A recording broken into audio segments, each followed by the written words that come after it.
Non, mais l'histoire de Paul et Silas quand ils étaient emprisonnés et comment ils ont été libérés parce qu'ils ont commencé à louer Dieu et en plus, le gardien même a donné sa vie à Christ. Non, si tu n'as jamais lu cette histoire, il faut que tu restes dans le défi lecture de la Bible de Laurent au crépuscule où on lit la Bible, la parole de Dieu, de la Genèse à l'Apocalypse, 10 minutes tous les jours. On est dans le Nouveau Testament, dans Actes des Apôtres et franchement, reste, tu es au bon endroit. Merci Seigneur vraiment parce que ta parole est vivante. Merci parce que tu es souverain, tu es tout puissant, tu fais des miracles et je veux te dire merci parce que tu es un Dieu merveilleux. Bénis tous ceux qui sont avec moi dans ce défi. Aide-nous à pouvoir arriver jusqu'au bout, jusqu'à Apocalypse, ensemble, garder notre motivation et mettre en pratique tout ce que tu nous dis au nom de Jésus. Amen. Alors, on attaque direct dans Actes 16, verset 25. Je te donne le contexte. Paul et Silas sont en prison. Voilà. Vers le milieu de la nuit, Paul et Silas priaient et chantaient les louanges de Dieu et les prisonniers les écoutaient. Aïe, ça me rappelle l'histoire de John Gabbana. Enfin bref, voilà. Tout à coup, il y eut un tremblement de terre si violent que les fondations de la prison ont été ébranlées. Toutes les portes se sont immédiatement ouvertes et les liens de tous les prisonniers ont été détachés. Lorsque le gardien de la prison s'est réveillé et a vu les portes de la prison ouvertes, il a tiré son épée, prêt à se tuer car il croyait que les prisonniers s'étaient enfuis. Mais Paul a crié d'une voix forte, « Ne te fais pas de mal, car nous sommes tous ici. » Ils se sont pas échappés, ils sont là. Alors le gardien a demandé de la lumière, est entré précipitamment et s'est jeté tout tremblant aux pieds de Paul et de Silas. Il les a fait sortir et a dit, Seigneur, que faut-il que je fasse pour être sauvé? Paul et Silas ont répondu, crois au Seigneur Jésus-Christ et tu seras sauvé, toi et ta famille. Et ils lui ont annoncé la parole du Seigneur ainsi qu'à tous ceux qui étaient dans sa maison. À cette heure-là de la nuit, le gardien les a emmenés pour laver leurs plaies. Il a immédiatement été baptisé, lui et tous les siens. Après les avoir conduits chez lui, il leur a servi à manger et il se réjouissait avec toute sa famille d'avoir cru en Dieu. Amen!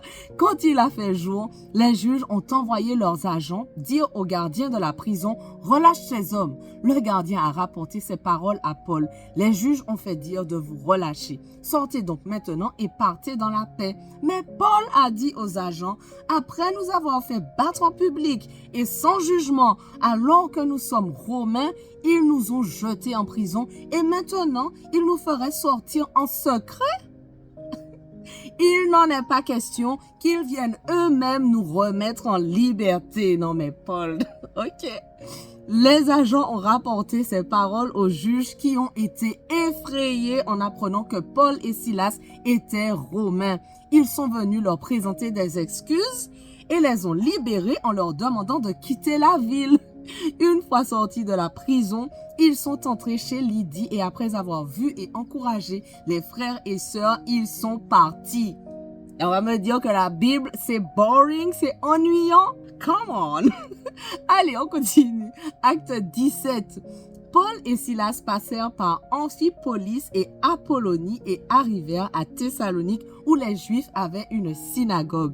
Paul y entra conformément à son habitude. Pendant 3 sabbats, il discuta avec eux à partir des Écritures en expliquant et démontrant que le Messie devait souffrir et ressusciter. Ce Jésus que je vous annonce, disait-il, c'est lui qui est le Messie. Quelques-uns d'entre eux furent convaincus et se joignirent à Paul et à Silas, ainsi qu'un grand nombre de non-juifs qui craignaient Dieu et beaucoup de femmes importantes. Cependant, les Juifs restés incrédules prirent avec eux quelques vauriens qui traînaient sur les places, provoquèrent des attroupements et semèrent ainsi le trouble dans la ville. Puis ils se rendirent à la maison de Jason et cherchèrent Paul et Silas pour les amener vers le peuple. Ne les ayant pas trouvés, ils traînèrent Jason et quelques frères devant les magistrats de la ville en criant « Ces gens qui ont bouleversé le monde sont aussi venus ici et Jason les a recueillis. » Ils agissaient tous contre les édits de l'empereur en prétendant qu'il y a un autre roi, Jésus. Par ces paroles, ils troublèrent la foule et les magistrats qui ne relâchèrent Jason et les autres qu'après avoir obtenu d'eux une caution. Aussitôt, les frères firent partie de faire... Aussitôt, les frères firent partir de nuit Paul et Silas pour Bérée. Dès leur arrivée, ils entrèrent dans la synagogue des Juifs. Ces derniers avaient des sentiments plus nobles que ceux de Thessalonique. Ils accueillirent la parole avec beaucoup d'empressement et ils examinaient chaque jour les Écritures pour voir si ce qu'on leur disait était exact. Beaucoup d'entre eux crurent donc ainsi que parmi les non-juifs, un grand nombre de femmes en vue et d'hommes. Mais quand les Juifs de Thessalonique apprirent que Paul annonçait la parole de Dieu aussi à Bérée, ils y vinrent pour agiter et troubler la foule. Alors les frères firent aussitôt partir Paul du côté de la mer, tandis que Silas et Timothée restaient à Bérée. Ceux qui accompagnaient Paul le conduisirent jusqu'à Athènes. Puis ils repartirent chargés de transmettre à Silas et à Timothée l'ordre de le rejoindre au plus tôt.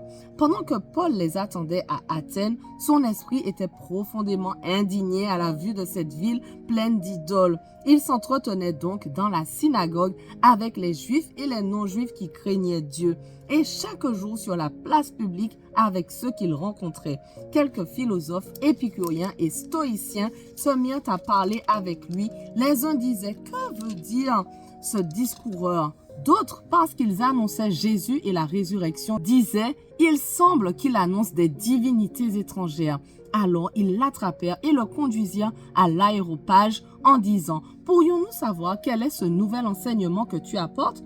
En effet, tu nous fais entendre des choses étranges. Nous voudrions donc savoir ce que cela veut dire. » Or, tous les Athéniens et les étrangers qui résidaient là ne passaient leur temps qu'à dire ou à écouter les dernières nouveautés.